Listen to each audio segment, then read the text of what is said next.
Welcome to our channel Stenographer Station. Now I am dictate you today's The Hindu newspaper. So let's start. Supreme Court has boosted independence of sex in holding local body elections.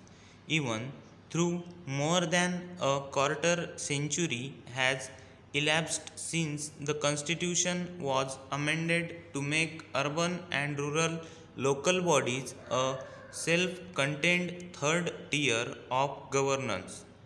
It is often agreed by experts that there is inadequate devolution of powers to them. This may somewhat explain their relative lack of autonomy. However, an entirely different facet of the way these local bodies function is that the manner in which their representatives are elected is often beset by controversies. Local polls are often marred by violence and charges of arbitrary delimitation and reservation of wards. A key factor in any local body polls being conducted in a free and fair manner is the extent to which the state election commissioner, the authority that supervises the elections, is independent and autonomous. Unfortunately, most regimes in the states appoint senior bureaucrats from among their favorites to these offices. In practice, sects frequently face charges of being partisan. Routine exercises such as delimiting wards, rotating the wards reserved for women and scheduled castes, and fixing dates for the elections become mired in controversy as a result, as the opposition tends to believe that the exercise is being done with the ruling party's interest in mind.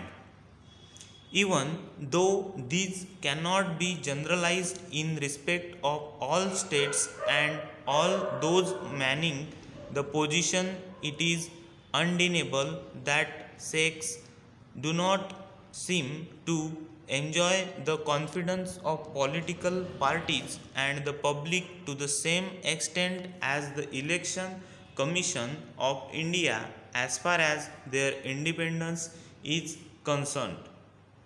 It is in this backdrop that the Supreme Court's judgment declaring that a state election commissioner should be someone completely independent of the state government acquires salience.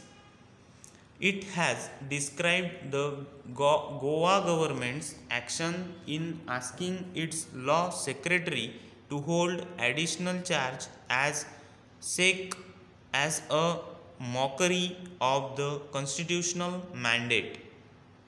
By invoking its extraordinary power under Article 142 of the Constitution, the court has asked all sects who are under the direct control of the respective state governments to step down from their posts. In practice, most states appoint retired bureaucrats as sects, whether the apex court's decisions would have a bearing on those who are no more serving state governments remains to be seen. However, it is clear that these governments will now have to find a way to appoint to the office only those who are truly independent and not beholden to it in any manner. The verdict will help secure the independence of sect in the future.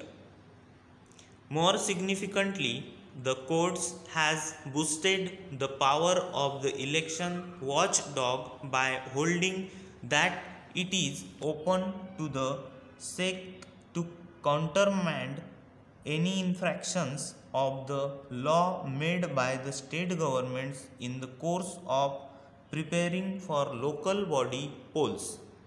Regimes in the states would have to wake up to the reality that they cannot always control the local body polls as in the past. Thanks.